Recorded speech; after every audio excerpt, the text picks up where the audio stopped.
12वीं क्लास के विद्यार्थी, चलिए मैं दिग्विजय सर आपके लिए आज लेकर आया हूँ पॉलिटिकल साइंस में अति महत्वपूर्ण प्रश्न टर्म 2 परीक्षा के लिए, जिसमें 35 प्रश्न अति लघु उत्तरीय प्रश्न आप लोगों के लिए मैं प्रस्तुत कर रहा हूँ। देखिए क्वेश्चन नंबर 1, भारत के 5 वर्तमान राष्ट्रीय दलों के नाम बताएं। इस तरह क्वेश्चन आ सकता है। 5 राष्ट्रीय दल आपने पढ़ा है। देखिए 5 राष्ट्रीय दल कौन कौन है। एक हो गया आपको भारतीय राष्ट्रीय कांग्रेस, कांग्रेस पार्टी, भारतीय राष्ट्रीय कांग्रेस। दूसरा हो गया भारतीय जनता दल, जिसको बीजेपी बोलते हैं। तीसरा है मार्क्सवादी कम्युनिस्ट पार्टी। चौथा जनता दल और पांचवा बहुजन समाज पार्टी। तो इस तरह से राष्ट्रीय दल आप जानते हैं, उसका नाम आप लिख सकते हैं। दूसरा क्वेश्चन, वामपंथी दल से क्या तात्पर्य है। वामपंथी दल से क्या तात्पर्य है। देखिए इसका आंसर क्या लिखेंगे आप। ऐसा दल जो वर्तमान स्थिति को बदलकर नई स्थिति लाना चाहता है ताकि समाज के दुर्बल, पिछड़े, शोषित, दमित, विपन्न वर्गों का कल्याण हो सके, तो उसको वामपंथी दल कहते हैं। तो वर्तमान स्थिति में परिवर्तन ला करके जो भी दलित हैं, पिछड़े हैं, शोषित हैं, दमित हैं, उनको उनकी स्थिति में सुधार करना, उनका कल्याण हो, इसकी व्यवस्था करना, ये मकसद के साथ जो पार्टी सामने आते हैं उनको वामपंथी दल कहा जाता है। चलिए तीसरा क्वेश्चन है, कामराज योजना का क्या उद्देश्य था। तो कामराज योजना क्यों लाया गया था। देखिए कांग्रेस पार्टी के वरिष्ठ नेतागण सरकारी पदों को छोड़कर संगठन में काम करें ताकि पार्टी को, मतलब कांग्रेस पार्टी को पुनः ऊपर उठाया जा सके। वस्तुतः एक समय ऐसा आ गया था कि कांग्रेस को हार का मुंह देखना पड़ा था। आपने पढ़ा है कि लगभग 3 दशक तक कांग्रेस पार्टी 3 दशक तक जो है अपनी स्थिति बहुत मजबूत बनाई हुई थी और शक्तिशाली बनी हुई थी, क्योंकि उन्हें प्रचंड बहुमत प्राप्त हो रहा था। 1952 का आम चुनाव, फिर उसके बाद अगला आम चुनाव 5 वर्ष के बाद, फिर अगला 5 वर्ष के बाद जो चुनाव, लगातार 3 टर्म तक कांग्रेस पार्टी बहुत प्रचंड शक्ति के साथ सत्ता में कायम थी।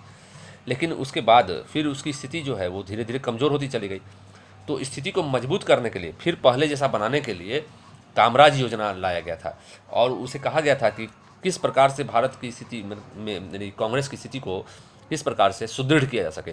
तो कामराज योजना ने अपना मंतव्य प्रस्तुत किया कि कांग्रेस पार्टी में जो वरिष्ठ नेतागण जो बड़े बड़े पदों पर बैठे हुए हैं, उन्हें उन पदों को छोड़ करके संगठन को, मतलब कांग्रेस पार्टी को फिर से मजबूत करना होगा, तभी जा करके फिर कांग्रेस पार्टी पहले जैसी स्थिति को प्राप्त कर सकेगी। तो इसीलिए कामराज योजना आया था। तो इसके उद्देश्य को आप समझ पा रहे हैं कि कांग्रेस पार्टी के वरिष्ठ नेतागण सरकारी पदों को छोड़ दें और संगठन में काम करना शुरू करें ताकि पार्टी को पुनः ऊपर उठाया जा सके। यही है कामराज योजना। देखिए क्वेश्चन नंबर 4 क्या है, लोकतंत्र को प्रतिनिधि शासन क्यों कहा जाता है।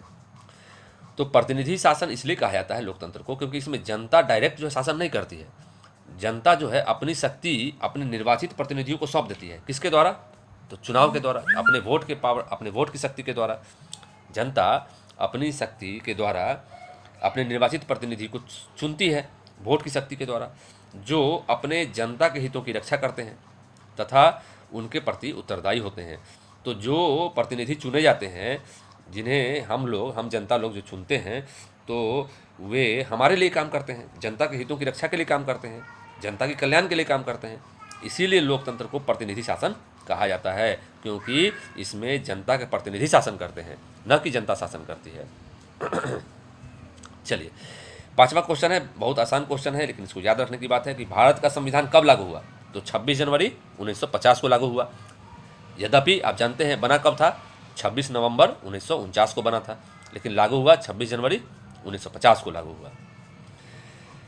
6ठा क्वेश्चन है, संघ शासित क्षेत्र क्या है। संघ शासित क्षेत्र क्या है।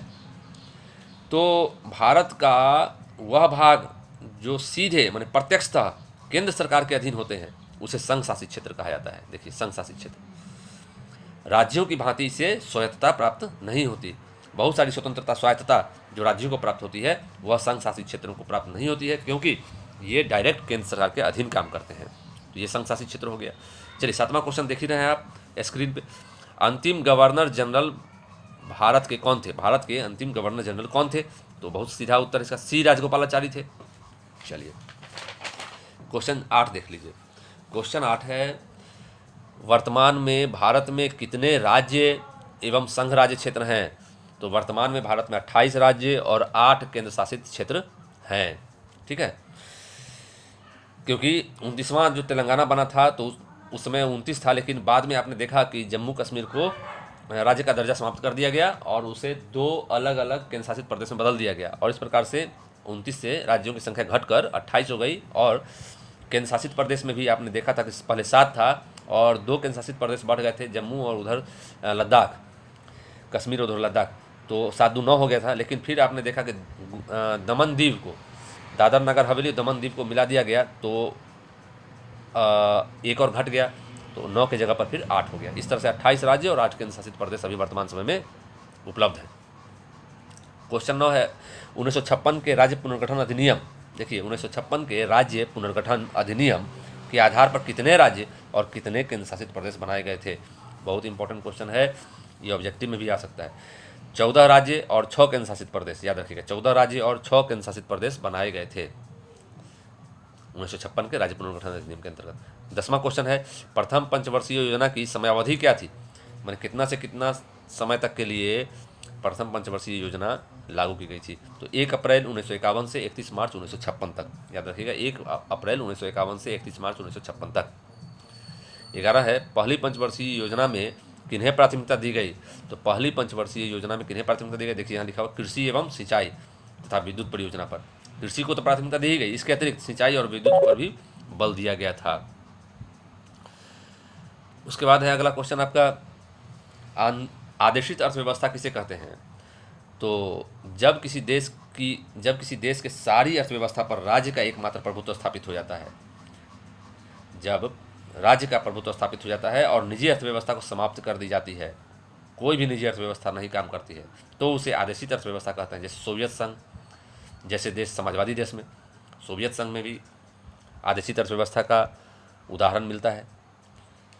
तो इसमें निजी अर्थव्यवस्था नाम की कोई चीज़ नहीं रहती है और राज्य ही अर्थव्यवस्था को संचालित करता है, इसीलिए इसको आदेशित अर्थव्यवस्था कहते हैं।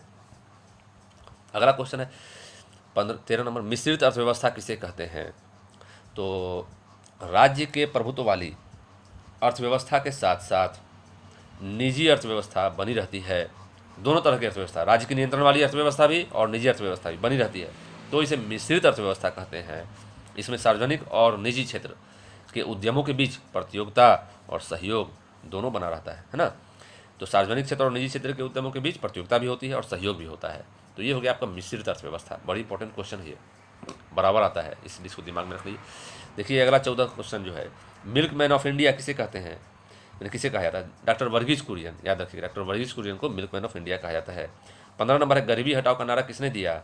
इंदिरा गांधी ने दिया है ना, गरीबी हटाओ का नारा, और इसी कारण से वो जीत पाई थी, दोबारा सत्ता में आई थी बहुत प्रचंड बहुमत के साथ। गरीबी हटाओ का नारा बहुत काम किया था कांग्रेस को मजबूत बनाने में, इंदिरा गांधी का दिया हुआ है।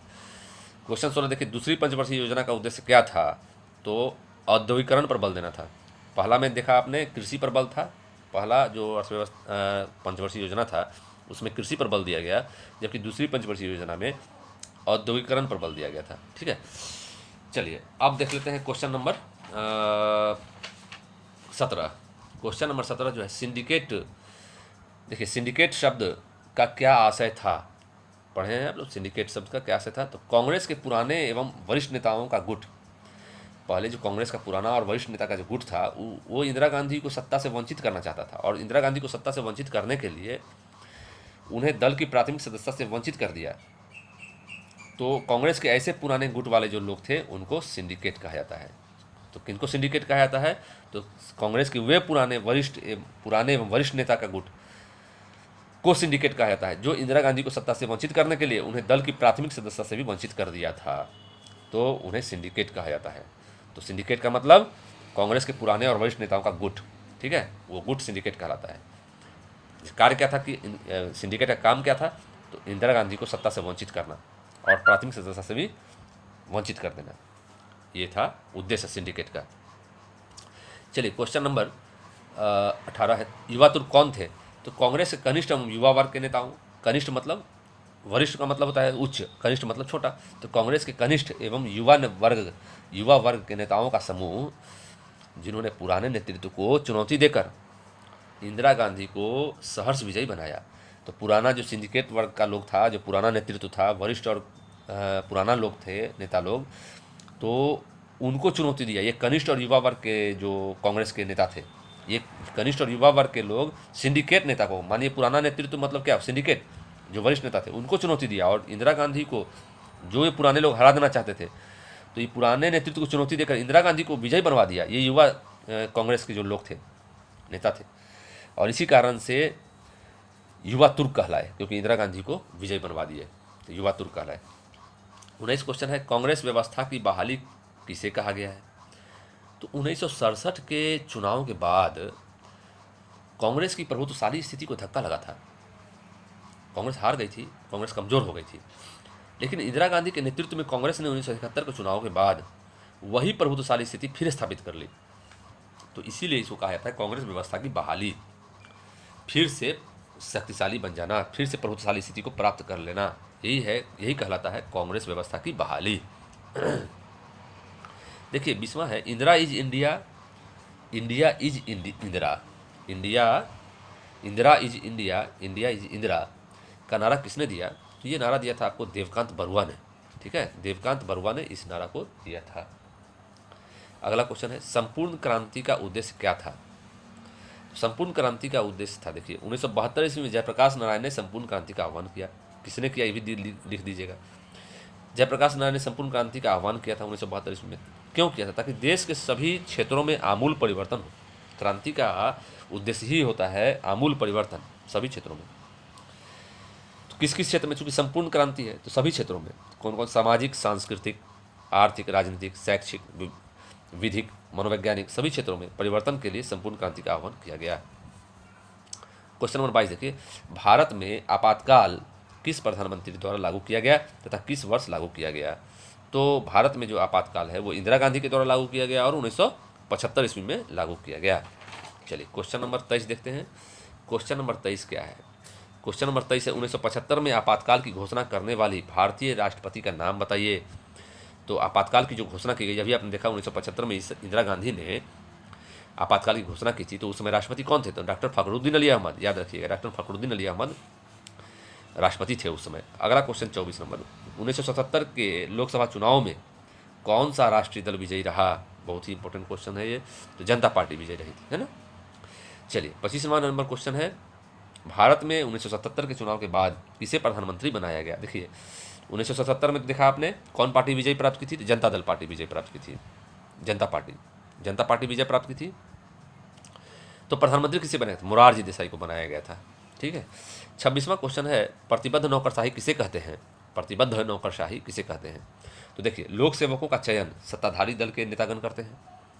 जो भी लोक सेवक जो नौकरी में आते हैं तो उनका चयन कैसे होता है? सत्ताधारी दल के जो नेता होते हैं वही चयन करते हैं इसका एग्जाम के द्वारा। अतः तो चूंकि सत्ताधारी दल के नेता इनका चयन करते हैं, इसीलिए सत्ताधारी दल की विचारधारा और नीतियों के अनुसार काम करना पड़ता है। किनको? जो नौकरशाही का चयन होता है, जो लोक सेवकों का चयन सत्ताधारी दल के नेता करते हैं, तो उन्हीं के विचारधारा और नीतियों के अनुसार काम करना पड़ता है, उनके प्रति प्रतिबद्ध हो जाना पड़ता है। आप जिसको अपने साथ रखिएगा, आप अपने अधीन काम करवा, तो उसको आपके अनुसार चलना पड़ेगा ना।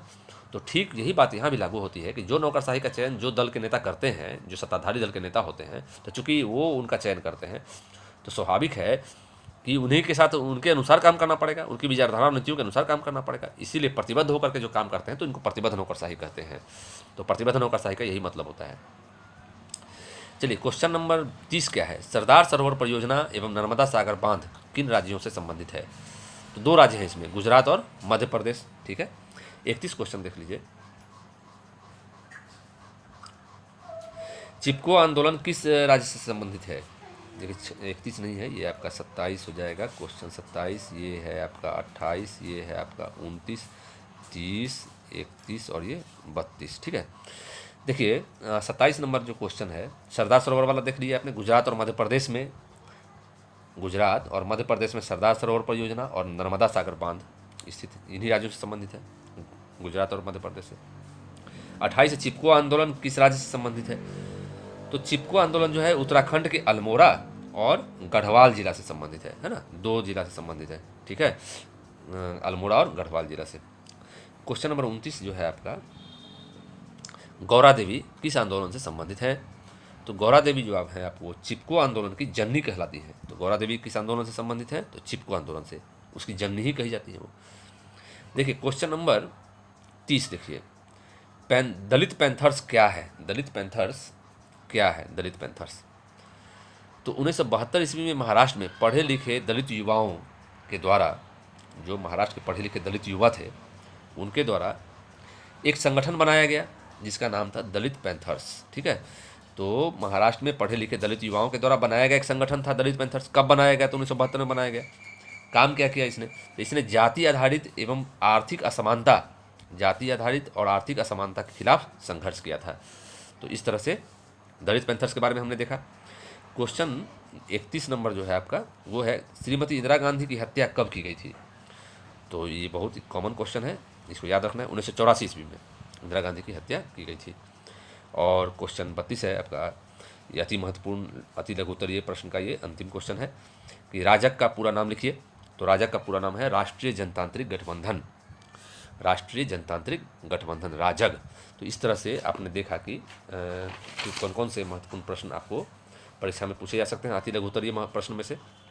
और आपको पता होगा इसमें से 5 प्रश्न आपको पूछे जाएंगे, जो इसमें से मुझे उम्मीद है कि आ जाना चाहिए। और 5 क्वेश्चन, जो प्रत्येक क्वेश्चन 2-2 नंबर का होगा, 10 नंबर का क्वेश्चन आप अभी कर लिए।